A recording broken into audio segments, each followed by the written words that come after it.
اللهم علمنا ما جهلنا وذكرنا ما نسينا وزدنا علما واغفر لنا وارحمنا يا أكرم الأكرمين. Tuan-tuan dan puan-puan, pertama sekali sama-sama kita ikhlaskan niat kita berada dalam majlis ilmu pada malam ini kerana Allah Ta'ala, lillahi Ta'ala. Maka malam ni tuan-tuan dan puan-puan, malam ni insya-Allah kita dah lama tak bertemu lah kan. Saya harap semua sihat lah insya-Allah. Baik, malam ini saya nak mula bahaskan berkaitan dengan ilmu fiqh. Sebab kalau kita perasan daripada awal pertemuan kita lah saya rasa di sini saya banyak membahaskan lah beri ketumpuan utama kepada ilmu aqidah tentang kefahaman makna beriman kepada Allah Ta'ala, makna beriman kepada para anbiya, perbahasan-perbahasan utama berkaitan dengan aqidah Ahlussunnah wal Jamaah. Okay, jadi saya rasa sekarang ni kita nak mula sambung lah, saya nak mula bahaskan berkaitan dengan ilmu fiqh. Kita mulakan daripada bab bersuci. Mungkin ada pernah dengar, tak apalah kan, kita sebagai ulang kaji dan mungkin ada perkara-perkara yang baru kita faham, mungkin ada perkara yang baru kita jelas sebagai contoh maka kita sama-sama berikan tumpuan tuan-tuan dan puan-puan. Pada malam ini perbahasannya adalah berkaitan dengan rukun-rukun wudu. Rukun-rukun wudu. Kita dengar tuan simple, kita buat hari-hari. Cuma sama-sama sekarang kita berikan tumpuan, kita melihat satu persatu ke-6 rukun, perbahasannya, masalah-masalah yang ada dalamnya supaya kita faham dengan baik dan kita dapat pastikan ibadah yang kita lakukan, wuduk yang kita lakukan ini ia sah dan cukup syarat-syaratnya. Okay? Maka saya akan berikan tumpuan kepada rukun-rukun saja. Adapun sunat-sunat makruh kita belum bahaskan pada malam ini tuan. Maka kita nak berikan tumpuan kepada rukun-rukun wuduk. Baik tuan. Dan nanti di akhir kita buka ruang soal jawab. Kalau ada soalan yang berkaitan, kita akan buka ruang insya-Allah. Baik. Tuan-tuan, rukun-rukun wuduk ada 6. Rukun-rukun wuduk ada 6. Pertama adalah niat. Rukun pertama adalah niat. Kalau orang tua-tua dulu lah, orang tua-tua dulu mereka biasanya rukun wuduk ni mereka kata 2 kering, 4 basah. Tapi saya rasa zaman-zaman sekarang ni mungkin anak-anak muda kita tak biasa dengar kot istilah ini 2 kering 4 basah ni. 2 kering tu adalah niat dan tertib. 4 yang basah, muka, basuh muka, basuh tangan, menyapu kepala dan juga membasuh kaki. Baik. Kita mulakan dahulu dengan rukun yang pertama iaitu niat. Baik. Apakah dia takrifan niat? Kita hari-hari kita kata kita berwuduk, dan kita mulakan dengan niat wuduk.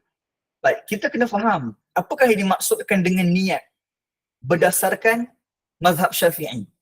Okay, kita tak tengok pada mazhab lain berbeza. Dia ada takrifat, dia ada perbezaan nanti kalau kita detailkan. Cuma kita nak melihat sekarang apakah dia makna niat itu sendiri dalam mazhab Syafi'i. Baik, dalam mazhab Syafi'i niat ini adalah qasdus syai'i muqtarinan bi fi'li. Kita qasadkan sesuatu, kita lintaskan sesuatu dalam hati kita serentak dengan perbuatan. Okay, serentak dengan perbuatan. Contoh, apakah perbuatan niat? Maksudnya apakah perbuatan niat, apakah perbuatan wuduk yang pertama? Basuh muka, basuh muka. Baik.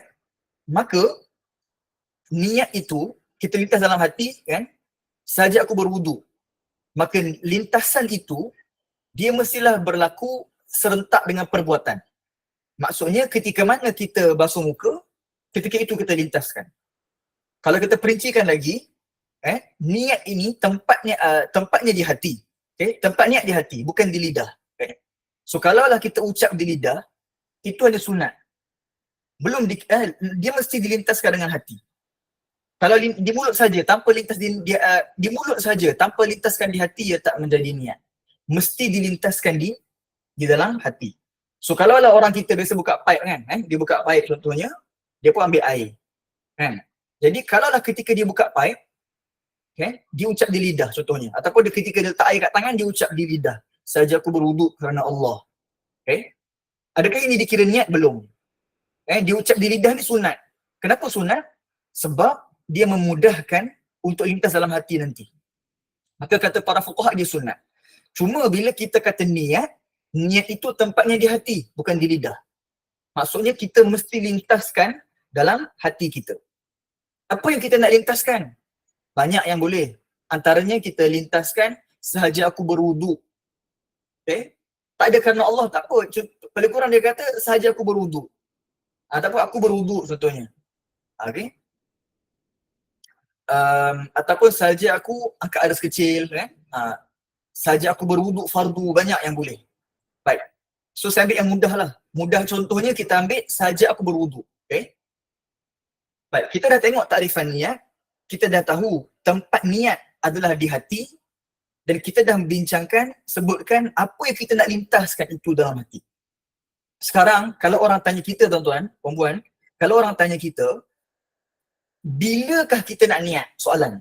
Bilakah kita nak niat? Maka kita kata, dalam mazhab Syafi'i, niat itu adalah ketika air mula-mula sampai pada bahagian pertama daripada muka. Contoh, kita biasa basuh muka mula kat mana? Kalau wuduk. Biasanya lah. Kita mula di atas, dari atas kan. Maksudnya, ketika air mula-mula sampai di bahagian ini, kita ambil, bila air sampai di bahagian ini, ketika itu kita niat. Okay? Boleh? Ketika air mula-mula sampai pada bahagian pertama daripada muka. Kalau orang mula kat tepi ni, dia basuh mula daripada tepi. Okay, tak apa. Contoh lah kan. Bila air sampai sini, dia niat. Gitu. Barulah dia sambung untuk ratakan air ke seluruh muka. Okay? Baik. Sebagai contoh, kalaulah orang, sebagai contoh kalau orang, ada seorang dia mula basuh daripada atas. Dia mula basuh dari atas, di dahi ni contohnya, tapi dia tak niat. Ketika dia basuh di dahi ni dia tak niat. Dan kemudian dia sambung basuh sampai ke muka. Bila air sampai di muka, baru dia lintaskan dalam hati. Sahaja aku berwuduk, sebagai contoh. Baru dia niat. Bila air sampai dekat pipi, baru dia niat. Maka kata para fuqaha, basuhan yang dibasuh tadi, tanpa niat, hendaklah diulang semula. Maksudnya bahagian yang dia basuh di dahi tadi, yang ianya berlaku basuhan tadi, tanpa niat, maka basuhan tersebut hendaklah diulang semula. Adapun dekat muka dah sah lah. Okay? Basuhan dekat atas yang berlaku tanpa niat, itu kena basuh semula. Okay? Itu maksudnya kita sebut sekarang, waktu niat adalah ketika air mula-mula sampai pada bahagian pertama daripada muka. Okay? Ketika itu kita niat. Baik, saya rasa itu jelaslah untuk niat. Kalaulah, kalau ada seorang, contoh ada seorang dia ambil air, contoh dia air dekat tangan. Dia mungkin dekat kolah ke, dekat dia dekat paip ke, air ada dekat tangan dah, contoh air dekat tangan. Kemudian bila air dekat tangan ni tuan-tuan, dia belum basuh muka lagi. Air belum sampai ke muka. Ketika air dekat tangan ni, dia pun lintaskan dalam hati. Sahaja aku berwuduk, dia kata. Dalam hati dia. Adakah kita panggil perbuatan ini niat ataupun tidak? Air dekat tangan ni, belum basuh muka. Dia lintas dalam hati. Sahaja aku berwuduk. Adakah ini dikira niat ataupun belum? Berdasarkan mazhab Syafi'i, ia belum dikira niat. Perbuatan dia tadi baru dikira azam. Dia belum niat wuduk. Yang dia lakukan adalah dia telah berazam. Dia telah berazam untuk berwuduk, tapi dia belum dipanggil niat wuduk. Kenapa? Kerana lintasan dalam hati tadi, lintasan yang dia lakukan tidak serentak dengan perbuatan. Perbuatan wuduk yang pertama adalah basuh muka. Jadi bila lintas dalam hati tadi, sebelum air sampai ke muka, maka itu hanya dikira sebagai azam. Dia baru berazam untuk berwuduk, tapi dia belum niat wuduk. Dia belum niat wuduk lagi. Begitu. Baik, itu selesai berkaitan dengan niat. Kita pergi pada rukun yang kedua. Kita masa tak panjang kan? Kita pergi pada rukun yang kedua. Rukun kedua adalah membasuh muka. Membasuh muka. Isunya di sini kita kena faham. Kita kena tahu mana yang dikatakan muka. Mana yang dikatakan muka. Muka ini bermula daripada tempat tumbuh rambut secara kebiasaan manusia. Tempat tumbuh rambut secara kebiasaan manusia. So kalaulah kita sutur rambut di sinilah mula di sini sehinggalah ke secara menegak sampai ke dagu. Manakah dagu? Dagu adalah tempat bertemu dua tulang rahang. Kita ada tulang di sini kan, kalau pegang di sini kita ada tulang. Ini dia panggil tulang rahang kan. Okay, tempat bertemu dua tulang rahang inilah yang dipanggil dengan dagu. Okay, itu had muka secara menegak. Adapun had muka secara melintang bermula daripada anak telinga hingga ke anak telinga. Okay, telinga tak termasuk daripada muka. Okay, telinga bukan daripada muka. Cuma kita kira dari anak telinga ke anak telinga. Baik. So kalau begitu tuan, kita akan melihat sekarang ni berdasarkan apa yang telah saya sebutkan, kita macam ada 4 poin lah. 1, 2, 3 dan 4. Betul? Baik. Jadi macam mana kita nak nilai ni dekat tepi ni? Kalau dekat tepi ni macam mana kita nak nilai? Mana yang kena basuh, mana yang tak payah basuh? Okay. Caranya kata para fuqaha, contoh kita ambil tali ataupun kita ambil benang, okay, kita letak di sini. 1 poin kita letak di sini, okay, di tempat tumbuh rambut secara kebiasaan manusia ni, dan kita tarik letak atas, sangkut atas telinga kita. Sangkut atas telinga. Jangan tarik tegang-tegang, tak perlu tarik tegang. Letak saja. Letak di poin sini, sangkut di belakang telinga kita, atas telinga ni. Baik. Kawasan yang berada di bawah itu adalah kawasan yang perlu sampai air kepadanya. Adapun kawasan yang atas tidak wajib untuk dibasuh. Okay, itu berkaitan dengan had muka. Cuma jangan kita kira ngam-ngam. Jangan perempuan buat kira ngam-ngam je. Contohnya macam ni, dia kira betul-betul ikut Ustaz cakap ujung-ujung saja. Tak boleh kan? Tak boleh. Dia wajib melebihkan. Bukan sunat wajib melebihkan sedikit. Sedikit je lebihkan. Kenapa wajib? Kerana bila kita melebihkan itu, kita melebihkan, dia menyempurnakan basuhan. Okay? Melebihkan itu menyempurnakan basuhan. Maka wajib melebihkan. Bukan sunat. Okay. So kalau orang tanya kita lah tuan-tuan, puan-puan, kalau orang tanya kita, bahagian bawah ni kan, bahagian bawah ni adakah ia dikira muka? Berdasarkan para fuqaha, bukan. Ia bukan muka. Okay, maka tidak perlulah kita basuh kat bawah. Cukup kita lebihkan sikit je. Okay, lebihkan sedikit saja. Bawah ni bukan muka dah. Sebab itulah orang-orang perempuan, para fuqaha kata orang perempuan dia kena tutup bawah ni. Sebab bawah ni bukan muka. Berdasarkan takrifan fuqaha yang dikatakan muka ini daripada tempat tumbuh rambut secara kebiasaan manusia sehinggalah ke dagu. Tempat bertemu dua tulang rahang. Maka selepas itu ia bukan lagi muka. Okay? Baik. Kemudian di muka ni tuan-tuan, kita basuh yang zahir sahaja. Okay? Dalam mata tak perlu basuh. Tak perlu sampaikan air sampai ke dalam mata, dalam hidung, dalam mulut, tak perlu.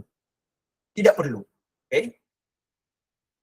Adapun dekat bibir, macam mana bibir tu dekat bibir ni? Macam mana nak, kan kadang-kadang orang risau kan, bibir macam mana kan? Adakah kita nak kena buat betul-betul betul-betul lilit bagi semua kena macam mana kalau bibir ni? Okay, untuk bibir, caranya kita rapatkan bibir. Tanpa perlu kita tekan kuat-kuat, tak perlu. Letak aje tuan-tuan, perempuan letak aje, rapatkan bibir. So, kawasan daripada bibir kita yang terkelihatan, yang kita nampak bila rapatkan bibir, kan? Kawasan yang terkelihatan itu wajib sampaikan air kepadanya.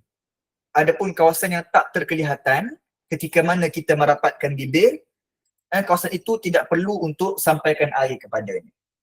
Okay, clear adapun kalau lelaki, lelaki ni dia kena, lelaki di sini antara isunya janggut dan jambang yang tebal. Okay? Janggut lelaki dan jambang lelaki yang tebal tidak perlu sampaikan air ke batin. Maksudnya tak perlu sampaikan air ke kulit yang berada di bawah janggut dan jambang yang tebal, tak perlu. Kalau janggut dia tebal, jambang dia tebal, cukup dengan sampaikan air kepada bahagian zahir sahaja. Basuh yang zahir, luaran sahaja, cukup. Tak perlu sampai ke batin. Tak perlu sampai ke kulit yang berada di bawah janggut dan jambang yang tebal. Adapun janggut yang nipis, jambang yang nipis, wajib sampaikan air ke batin. Wajib sampaikan air kepada kulit yang berada di bawah janggut dan jambang yang nipis tadi. Okay. Soalannya tuan-tuan, macam mana kita nak tahu janggut dan jambang tadi tebal ke nipis? Macam mana nak tahu? Macam mana nak bezakan? Baik. Caranya adalah kita berdiri dengan contohlah tuan-tuan, kalaulah saya, contoh, janggut saya dengan kalau saya tak ada jambang lah kan, ada janggut sikit sini. Okay, so kalau nak tahu janggut saya dengan jambang saya ni tebal ke nipis macam mana? Contoh, kalau ada orang berdiri di hadapan dengan saya. Okay, contohlah tuan ataupun puan berdiri berhadapan dengan saya dengan kadar yang biasa kita bersembang. Biasa kalau kita bersembang tuan-tuan, kita tak duduk jauh kan, bersembang dua orang, dekat-dekat kan, dekat-dekat. Maka kadar yang biasalah, kadar yang biasa kita bersembang, jarak macam mana. So berdiri dengan kadar itu, jarak itu. Kalaulah tuan ataupun yang berada di depan saya, okay, dapat melihat janggut dan jambang, dapat melihat kulit yang ada di bawah janggut saya, dapat melihat kulit yang berada di bawah jambang saya sebagai contoh, maka janggut dan jambang saya ia dikira nipis. Maka saya perlu sampaikan air kepada kulit di bawah janggut dan jambang tadi. Berbeza pula kalau tuan dan puan bila berada di hadapan saya dengan jarak yang biasa bersembang, tuan dan puan tak dapat tengok, tak dapat lihat kulit yang berada di bawah janggut dan jambang saya. Maka ketika ini kita katakan janggut dan jambang saya tebal. Tidak perlu sampaikan air ke batin. Okay? Itu maksudnya. Itu caranya. Baik. Selesai untuk ini untuk lelaki saja. Perempuan tak ada tuan. Perempuan perbahasannya lain. Okay? Jadi kita kena faham. Janggut tu di sini, janggut di sini. Kumis bukan janggut. Misai tak termasuk.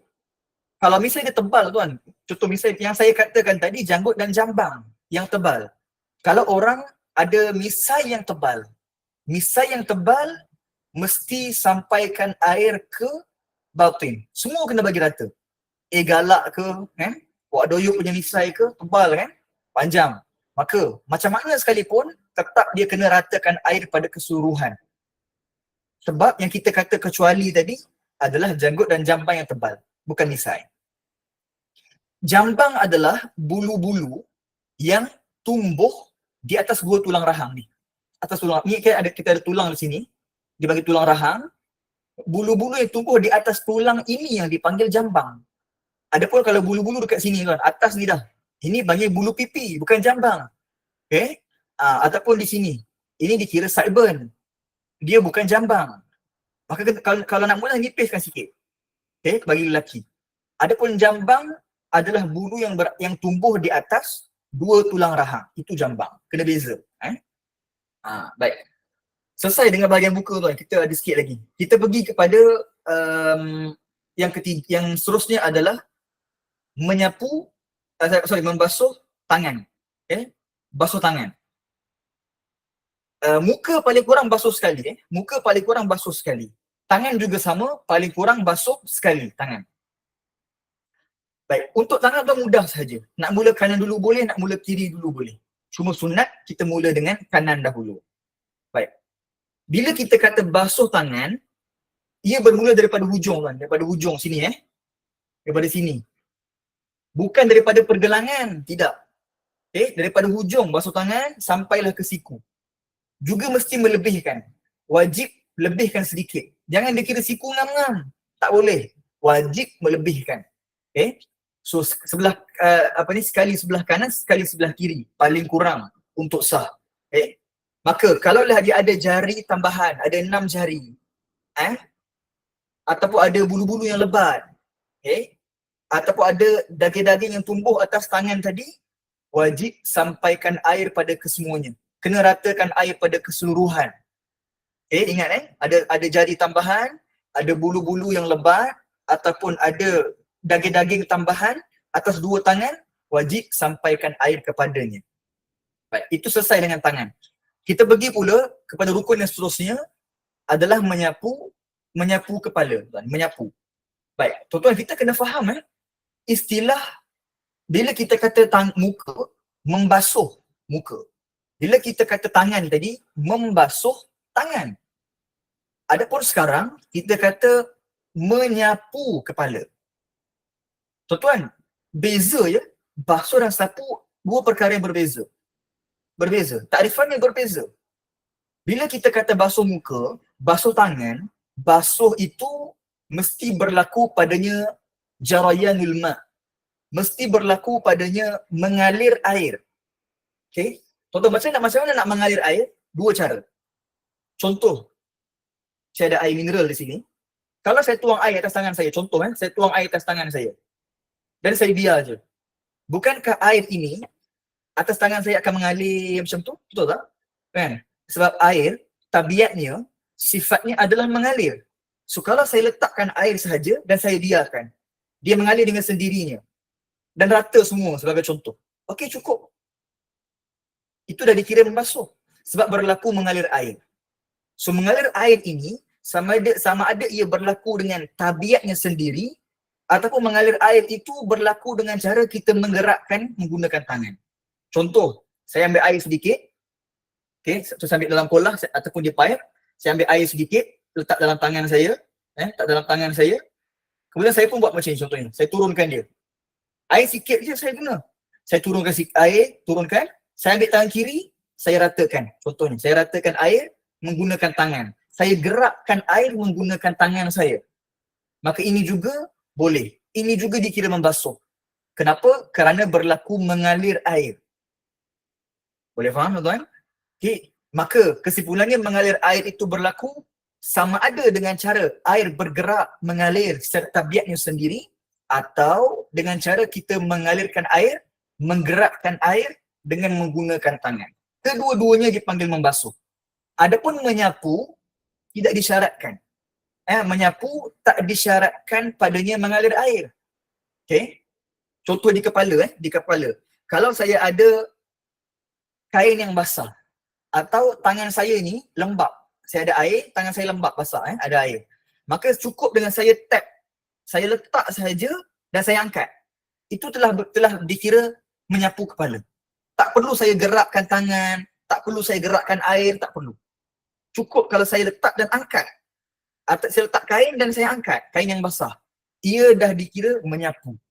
Sebab menyapu tak disyaratkan padanya mengalir air. Okey, maka di kepala ini kita kata menyapu. Baik. Kepala mana yang dikatakan kepala? Had kepala, kepala ni bermula daripada tempat tumbuh rambut secara kebiasaan manusia sehinggalah di belakang ni tuan-tuan, di belakang ni kita ada satu lekuk. Ada satu lekuk. Lekuk itu dalam istilah fiqh, dalam istilah bahasa Arab, ia dipanggil dengan nuqratu al-qafa. Nuqratul qafa. Sampai situ sahaja yang dikatakan had kepala. So kalau lelaki tak nak buka kopiah, ambil wuduk, dia nak basuh hujung-hujung macam ni je, tidak sah. Kerana hujung-hujung di bawah ni, ia dah keluar daripada had kepala. Ia bukan lagi kawasan kepala. Maka tidak sah. Okay? Kalau nak menyapu kepala, nak membasuh, paling kena pastikan rambut atau kepala itu, rambut itu atau bahagian yang disapu berada dalam had kepala. Baik. Saya bagi contoh sikit tuan-tuan, contoh isu rambut ni. Okey. Sebelum tu, bagaimanakah sekurang-kurang kita menyapu kepala tuan? Bagaimana sekurang-kurang menyapu kepala? Menyapu kepala sekurang-kurangnya adalah kita menyapu sebahagian. Ini mazhab Syafi'i. Paling kurang menyapu sebahagian daripada sehelai rambut. Kalau kita ada sehelai rambut, kita sapu sebahagian sahaja. Tak syarat daripada akar sampai hujung, tak. Sebahagian daripada sehelai rambut dah cukup. Paling kurang untuk sah dalam mazhab Syafi'i. Bukan 3 helai rambut, tidak. Sebahagian daripada sehelai rambut. Cuma kita kena pastikan bahagian yang kita sapu tadi daripada rambut itu, mestilah rambut yang disapu ia berada dalam had kepala. Maksudnya, okay, macam ni tuan, macam mana nak tahu rambut tu dalam had kepala? Contoh caranya kita turunkan rambut ke bawah. Turunkan rambut ke bawah, okay? Dan kita lihat adakah rambut itu dalam had kepala atau bukan. Saya ambil contoh. Orang lelaki sebagai rambut dia panjang. Rambut saya pendek je kan. So contohlah saya ambil dekat tengah-tengah ni kan, rambut dia panjang. Dia ambil dekat tengah-tengah ni, tuan. Okay?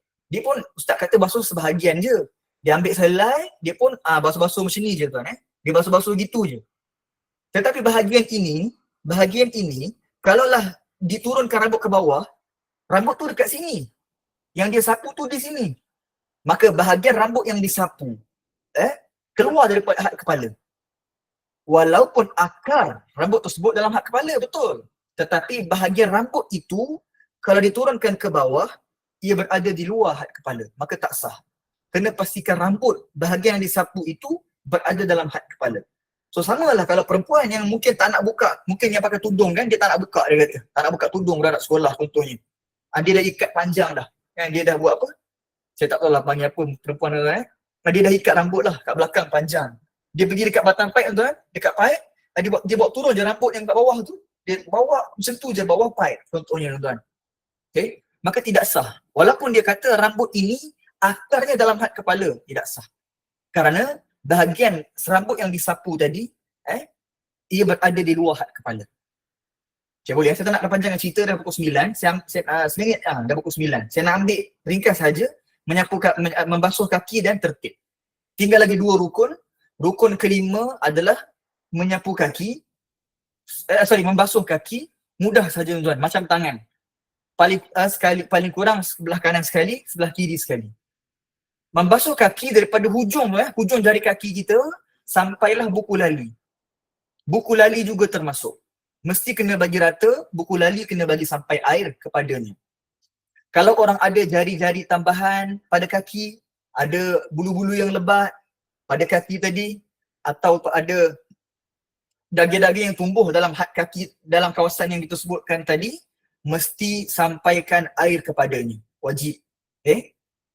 Rukun yang terakhir adalah tertib. Tertib ini maksudnya tuan-tuan, perempuan, kita dahulukan yang dahulu, kita mengkemudiankan yang kemudian. Tadi kita sebut, basuh muka dulu, baru basuh tangan. Maka kena pastikan yang dikatakan tertib tu, dia basuh muka dulu, baru basuh tangan. Okay?